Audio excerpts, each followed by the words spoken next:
ഇന്ത്യയിലെ ഏറ്റവും വലിയ വിൻഡ് എനർജി ഫാം എവിടെ? ഇന്ത്യയിലെ ഏറ്റവും വലിയ വിൻഡ് എനർജി ഫാം എവിടെ? ഉത്തരം നമുക്ക് എല്ലാവർക്കും അറിയാം. ഏതാ? കന്യാകുമാരി. എവിടെയാണ്? കന്യാകുമാരി. അടുത്ത ചോദ്യം, ഇന്ത്യൻ നാഷണൽ ആർമി രൂപീകരിച്ചത് ആര്? INA രൂപീകരിച്ചത് ആരെന്നാണ് ചോദ്യം. ഉത്തരം ക്യാപ്റ്റൻ മോഹൻ സിംഗ്. ആരാണ്? ക്യാപ്റ്റൻ മോഹൻ സിംഗ്. ഇവിടെ ശ്രദ്ധിക്കണേ, INA ഒരു കരുത്തുറ്റ സംഘടനയാക്കി മാറ്റിയത് ആര് എന്ന് PS ചോദിച്ചാൽ ഉത്തരം ആരാണ്? സുഭാഷ് ചന്ദ്രബോസ്.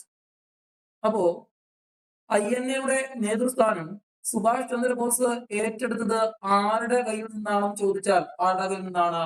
അത് റാഷ് ബിഹാരി ബോസിൽ നിന്നാണ്. ഓക്കെ, അപ്പൊ ചോദ്യം നടക്കലും INA സ്ഥാപകനാരാണ്? ക്യാപ്റ്റൻ മോഹൻ സിംഗ്. അടുത്ത ചോദ്യം, താഴെ പറയുന്നവയിൽ തുളച്ചു കയറാനുള്ള കഴിവ് ഏറ്റവും കൂടുതൽ ഏത് രശ്മിക്കാണ്? താഴെ പറയുന്നവയിൽ തുളച്ചു കയറാനുള്ള കഴിവ് ഏറ്റവും കൂടുതൽ ഏത് രശ്മിക്കാണ്? ഉത്തരം ഗാമ രശ്മികൾ. ഏതാണ്? ഗാമ രശ്മികൾ. അടുത്ത ചോദ്യം, ചന്ദ്ര എന്ന ഉപഗ്രഹം ആരുടെ സ്മരണ നിലനിർത്തുന്നതിനാണ് അമേരിക്ക വിക്ഷേപിച്ചത്? ചന്ദ്ര എന്ന ഉപഗ്രഹം ആരുടെ സ്മരണ നിലനിർത്തുന്നതിനാണ് അമേരിക്ക വിക്ഷേപിച്ചത്? ഉത്തരം കിട്ടിയോ? ഉത്തരം doctor S Chandrasekharan. Doctor S Chandrasekharan. അടുത്ത ചോദ്യം, ദേശീയ ഉപഭോക്തൃ ദിനം. ദേശീയ ഉപഭോക്തൃ ദിനം എന്നായിരിക്കാം? ഡിസംബർ 24 എന്നാണ്. ഡിസംബർ 24. അടുത്ത ചോദ്യം, ജൈവ കൃഷിയുടെ ഉപജ്ഞാതാവ്. ജൈവ കൃഷിയുടെ ഉപജ്ഞാതാവ്. ഉത്തരം സർ ആൽബർട്ട് ഹോവാർഡ്. ആരാണ്? Sir Albert Howard. അടുത്ത ചോദ്യം നോക്കാം. ചോദ്യം ശ്രദ്ധിച്ചോണേ. ആദ്യ സാർക്ക് സമ്മേളനം നടന്നത് എവിടെ? ആദ്യ സാർക്ക് സമ്മേളനം നടന്നത് എവിടെ? എവിടെയായിരിക്കാം? ഉത്തരം ധാക്ക. എവിടെയാണ്? ധാക്കയിലാണ്. അതുപോലെ 1906 മുസ്ലിം ലീഗ് രൂപീകരിച്ചത് എവിടെയാണ്? ധാക്കയിലാണ്. അടുത്ത ചോദ്യം, ഇന്ത്യൻ ഭരണഘടനയിൽ എത്രാം വകുപ്പാണ് തിരഞ്ഞെടുപ്പ് കമ്മീഷനെ കുറിച്ച് പ്രതിപാദിക്കുന്നത്? ഇന്ത്യൻ ഭരണഘടനയിൽ എത്രാം വകുപ്പാണ് തെരഞ്ഞെടുപ്പ് കമ്മീഷനെ കുറിച്ച് പ്രതിപാദിക്കുന്നത്? ഉത്തരം കിട്ടിയോ? ഓപ്ഷൻസ് നോക്കേ. ഉത്തരം 324. Option C 324. അടുത്ത ചോദ്യം, സ്വാതന്ത്ര്യത്തിലേക്കുള്ള ദീർഘയാത്ര ആരുടെ ആത്മകഥയാണ്? സ്വാതന്ത്ര്യത്തിലേക്കുള്ള ദീർഘയാത്ര ആരുടെ ആത്മകഥയാണ്? ആരുടെ ആയിരിക്കാം? നമുക്കെല്ലാവർക്കും അറിയാവുന്ന ഒരു വ്യക്തിയാണ്. ഉത്തരം നെൽസൺ മണ്ടേല. ആരാണ്? Nelson Mandela. അടുത്ത ചോദ്യം, ATMന്റെ പൂർണ്ണരൂപം. ATMന്റെ പൂർണ്ണരൂപം. ഉത്തരം ഓട്ടോമേറ്റഡ് ടെല്ലർ മെഷീൻ. ഇതാണ് ഓട്ടോമേറ്റഡ് ടെല്ലർ മെഷീൻ. അടുത്ത ചോദ്യം, ആദ്യ യൂത്ത് ഒളിമ്പിക്സ് നടന്നത് എവിടെ? ആദ്യ യൂത്ത് ഒളിമ്പിക്സ് നടന്നത് എവിടെ? എവിടെയാണ്? സിംഗപ്പൂർ. എവിടെയാണ്? സിംഗപ്പൂർ. അടുത്ത ചോദ്യം, ഒറ്റയ്ക്ക് ലോകം ചുറ്റിയ ആദ്യ ഇന്ത്യക്കാരൻ. ഒറ്റയ്ക്ക് ലോകം ചുറ്റിയ ആദ്യ ഇന്ത്യക്കാരൻ. ഉത്തരം ഓപ്ഷൻ ഡി കമാൻഡർ ദിലീപ് ദോണ്ടെ. ആരാണ്? കമാൻഡർ ദിലീപ് ദോണ്ടെ. അടുത്ത ചോദ്യം, പച്ചക്കറികൾ അധിക സമയം വെള്ളത്തിലിട്ട് വെച്ചാൽ നഷ്ടപ്പെടുന്ന വൈറ്റമിൻ ഏത്? പച്ചക്കറികൾ അധിക സമയം വെള്ളത്തിലിട്ട് വെച്ചാൽ നഷ്ടപ്പെടുന്ന വൈറ്റമിൻ ഏത്? ഏതാണ്? ഇനി മുതൽ പച്ചക്കറി ഉപയോഗിക്കുമ്പോൾ ഇത് ഓർമ്മ പറഞ്ഞേ. ഏതാണ് ശരിയായ ഉത്തരം? Vitamin C. ഏതാണ്? Vitamin C. അടുത്ത ചോദ്യം, താഴെ പറയുന്ന ലോഹങ്ങളിൽ ദ്രാവക അവസ്ഥയിൽ കാണപ്പെടുന്നത് ഏത്? താഴെ പറയുന്ന ലോഹങ്ങളിൽ ദ്രാവക അവസ്ഥയിൽ കാണപ്പെടുന്നത് ഏത് എന്നാണ് ചോദ്യം. അപ്പൊ ഏതാണ്? ഉത്തരം മെർക്കുറി. ഏതാണ്? മെർക്കുറി. അടുത്ത ചോദ്യം, reserve bank of India note നിർമ്മാണം ആരംഭിച്ച വർഷം. Reserve bank of India note നിർമ്മാണം ആരംഭിച്ച വർഷം ഏത് വർഷമാണ്?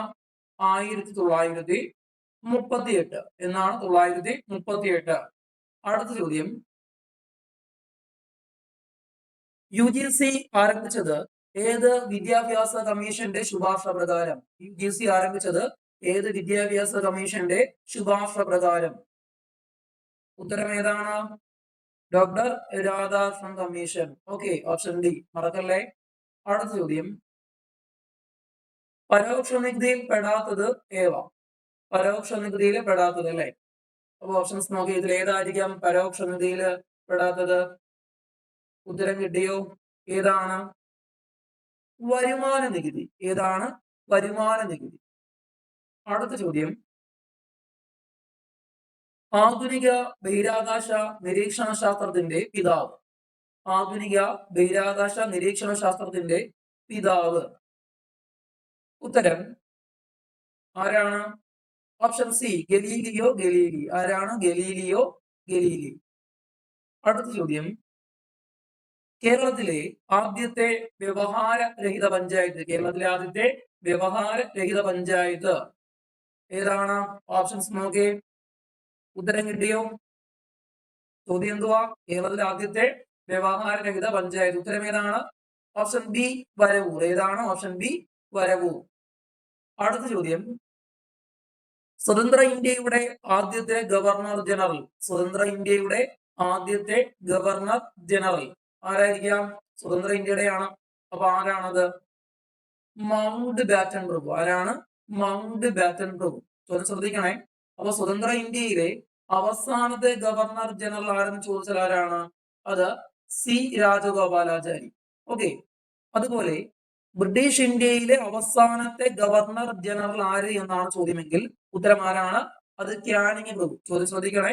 ബ്രിട്ടീഷ് ഇന്ത്യയിലെ അവസാനത്തെ ഗവർണർ ജനറൽ ആരെന്ന് ചോദിച്ചാൽ അതാരാണ്? അത് ക്യാനിങ്. ഓക്കെ. അതുപോലെ സ്വതന്ത്ര ഇന്ത്യയിലെ അവസാനത്തെ ഗവർണർ ജനറൽ ആരാണെന്ന് ചോദിച്ചാൽ ആരാണ്? അത് സി രാജഗോപാലാചാരി. ഓക്കെ. ഇവിടെ ചോദ്യം എന്താണ്? സ്വതന്ത്ര ഇന്ത്യയുടെ ആദ്യത്തെ ഗവർണർ ജനറൽ ആരാണ്? അത് മൗണ്ട് ബാറ്റൻ പ്രഭു. ആരാണ്? മൗണ്ട് ബാറ്റൻ പ്രഭു. ഓക്കെ. അടുത്ത ചോദ്യം,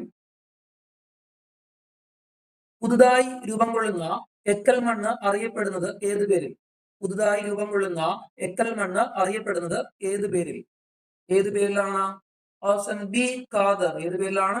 ഖാദർ. അടുത്ത ചോദ്യം, ഇന്ത്യയിലെ ആദ്യത്തെ ചണമില്ല് സ്ഥാപിക്കപ്പെട്ടത് എവിടെ?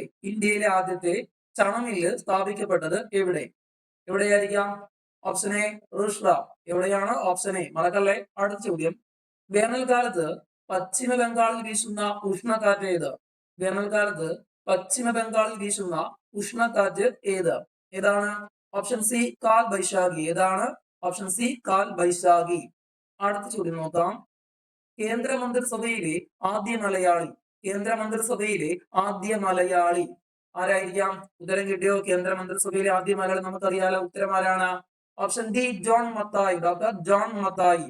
അടുത്ത ചോദ്യം, കേരള ഫോറസ്റ്റ് റിസർച്ച് ഇൻസ്റ്റിറ്റ്യൂട്ട് സ്ഥിതി ചെയ്യുന്നത് എവിടെ? കേരള ഫോറസ്റ്റ് റിസർച്ച് ഇൻസ്റ്റിറ്റ്യൂട്ട് സ്ഥിതി ചെയ്യുന്നത് എവിടെ? ഉത്തരം എവിടെയാണ്? Option B Peechi. എവിടെയാണ്? പീച്ചിയിലാണ്. അടുത്ത ചോദ്യം, ബംഗാൾ കടുവ എന്നറിയപ്പെടുന്ന ഇന്ത്യൻ ക്രിക്കറ്റ് താരം. ബംഗാൾ കടുവ എന്നറിയപ്പെടുന്ന ഇന്ത്യൻ ക്രിക്കറ്റ് താരം സൗരവ് ഗാംഗുലി. ആരാണ്? സൗരവ് ഗാംഗുലി. അടുത്ത ചോദ്യം, ആന്റിജൻ ഇല്ലാത്ത രക്തഗ്രൂപ്പ്. ആന്റിജൻ ഇല്ലാത്ത രക്തഗ്രൂപ്പ് ഏത് ഗ്രൂപ്പ് ആയിരിക്കും? ഓപ്ഷൻ ഡി ഏതാ? ഓ ഗ്രൂപ്പ് ആണ്. അടുത്ത ചോദ്യം, ഡോട്ട് എന്നത് ഏത് രോഗത്തിനുള്ള ചികിത്സാ രീതിയാണ്? ഡോട്ട് എന്നത് ഏത് രോഗത്തിനുള്ള ചികിത്സാ രീതിയാണ്? ഏതാണ്? ഓപ്ഷൻ ബി ക്ഷയം. അടുത്ത ചോദ്യം, താഷ്കന്റ് കരാറിൽ ഒപ്പിട്ട ഇന്ത്യൻ പ്രധാനമന്ത്രി. താഷ്കന്റ് കരാറിൽ ഒപ്പിട്ട ഇന്ത്യൻ പ്രധാനമന്ത്രി ആരാണ്? ലാൽ ബഹദൂർ ശാസ്ത്രി. ആരാണ്? ലാൽ ബഹദൂർ ശാസ്ത്രി. അടുത്ത ചോദ്യം, ഗരീബി ഹഠാവോ എന്ന മുദ്രാവാക്യം ഏത് പഞ്ചവത്സര പദ്ധതിയുമായി ബന്ധപ്പെട്ടതാണ്? ഗരീബി ഹഠാവോ എന്ന മുദ്രാവാക്യം ഏത് പഞ്ചവത്സര പദ്ധതിയുമായി ബന്ധപ്പെട്ടതാണ്? ഏതായിരിക്കാം? 5ാം പഞ്ചവത്സര പദ്ധതി ഏതാണ്? 5ാം പഞ്ചവത്സര പദ്ധതി. അടുത്ത ചോദ്യം, കർഷക ബന്ധ ബിൽ ഏത് ഗവൺമെന്റിന്റെ കാലത്തെ പരിഷ്കാരമായിരുന്നു? കർഷക ബന്ധ ബിൽ ഏത് ഗവൺമെന്റിന്റെ കാലത്തെ പരിഷ്കാരമായിരുന്നു? നമുക്കറിയാലോ ഏത് ഗവൺമെന്റിന്റെ ആയിരിക്കാം? ഓപ്ഷൻ ഡി ഏതാണ്? EMS അല്ലെ? ഓക്കെ,